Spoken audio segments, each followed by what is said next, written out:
자, 이번에는 1차 변환의 이제 역변환이라고 생각합니다.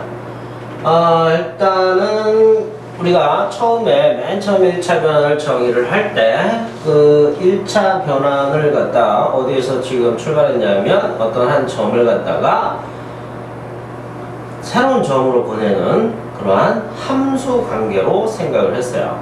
그러니까, 역변환 느낌이 딱 온다는 거야. 뭐라고? 역함수.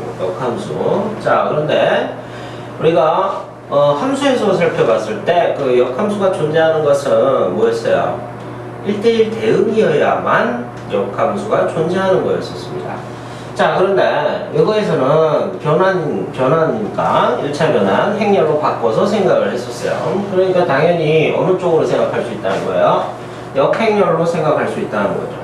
그래서 역행렬이 존재한다면 바로 뭐예요? 역변환이 존재하는 거야. 그러니까 역변환이라는 게 뭐야? A라는 X, Y를 A라는 거에 의해서 새롭게 X 프라임, Y 프라임으로 옮겼단 말이지.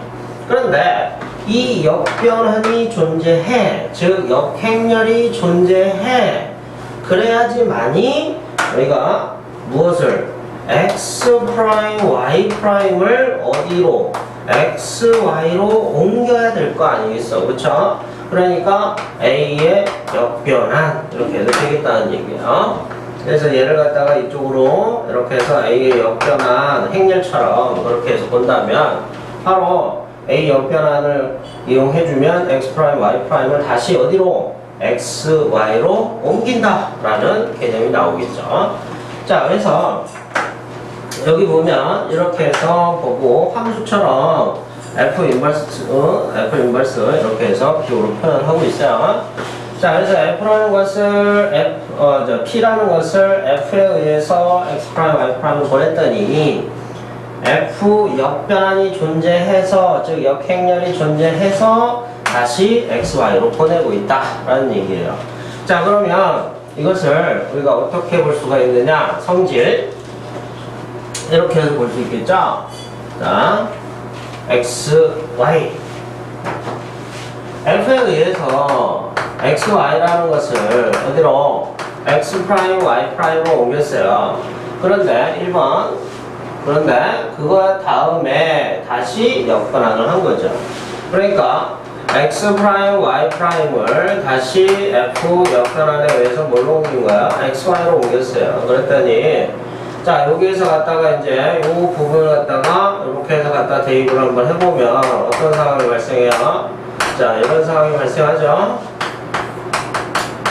X 프라임, Y 프라임, X, Y지. X, Y. 자, X, Y 해서 뭐가 되는 거야? X, Y 이렇게 되는 거죠. 자, 그래서 함수에서 했던 것처럼 이런 식으로 바로 뭐가 나온다? XY가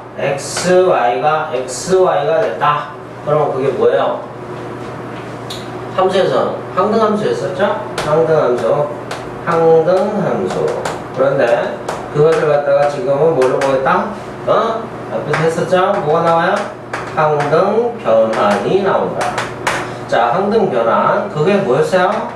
행렬로 해서 살펴봤더니 아니 행렬이다. 이렇게 해서 본 거죠. 그죠? 자, 같은 방법으로 F 역변환을 해주고 F를 다시 해주면 F 역변환이니까 X 프라임, Y 프라임을 어디로 보내고 있어? X, Y로 보내고 있죠. 그래서 다시 그게 F에 의해서 어디로 가고 있어? X 프라임, Y 프라임으로 가고 있잖아. 그러니까 X 프라임, Y 프라임이 다시 X 프라임, Y 프라임으로 나오니까 항등변환이지. 그죠? 항등변환. 자, 그리고 역변환을 한 다음에 그것에 다시 역변환을 했어. 즉 X 프라임, Y 프라임을 어디로 보냈어? X, Y로 보냈어.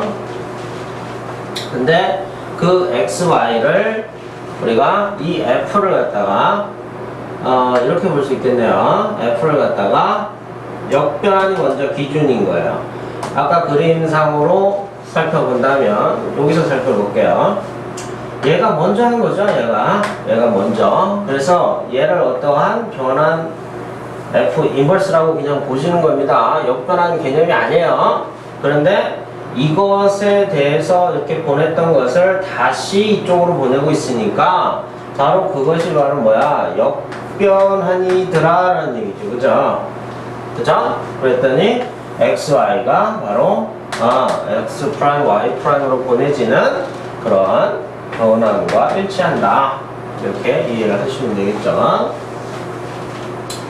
자, 사실상은 함수에서 다 이미 알고 있던 내용이고 그것을 역행렬 관계에 의해서 또 다시 한번 수원에서 배웠었죠. 근데 이제 이것을 다시 변화 쪽에서 다시 설명하려니까 잘 알고 있는 내용을 참 어렵게 설명하고 있는 것 같아서 참 미안합니다. 자, 그리고 얘에서 살펴보니까 뭐예요? 앞에서 합성변환이었죠? 그래서 BA의 역변환 그런 거죠. 그래서 XY라는 것을 X 프라임 Y 프라임으로 옮긴 게 F라는 변환이었는데 걔를 G라는 변환에 의해서 X 프라임 Y 프라임으로 보내는 그러한 변환이 있더라는 얘기예요. 얘를 2 프라임이었네요. 2 프라임. 자, 이러한 변환을 갖다 우리는 뭐라고 봤었어? G.F 그것을 갖다 행렬로 보니까 BA였어요. 자, 그런데 지금은요 역변환이니까 그것의 역변환, 이것의 역변환. 그래서 어떻게 가고 있어야 돼요? 이렇게 가야 되죠, 그죠? BA의 역변환 이렇게 가야 돼요. 그러니까 그걸 이제 차근차근히 써보니까 거꾸로 가잖아. 그럼 얘를 거꾸로 이쪽으로 보내야 되겠죠. B역변환. 그죠? 그리고 또 얘를 다시 이쪽으로 보내야 되겠죠. A의 역변환. 그러니까 얘는 뭐라고 볼 수 있다는 거야? 먼저 한 거는 어디다 쓴다고? 뒤에다 쓴다고. 그러니까 B역변환 A 역변환이다. 이렇게 해서 보겠죠. 그죠? 그래서 이렇게 성립하는구나. 이해되죠? 자, 수원에서도 했었고, 다시 한번 수원에서도 했었고, 고등학교 1학년 과정에서 여기는 이제 행렬 단원에서 했었고, 고등학교 1학년 과정에서 함수 단원에서 했었죠. 함수 단원, 함수도 무슨 함수? 합성함수에서 이미 공부한 내용이니까 전부 다 비슷비슷합니다. 그죠? 자, 일단은 역변환의 성질이 존재를 하는데 기본적으로 우리가 알고 있는 내용이었었고요. 역행렬이 존재할 때 그것을 갖다 역변환이라 한다. 이런 내용이 되겠습니다.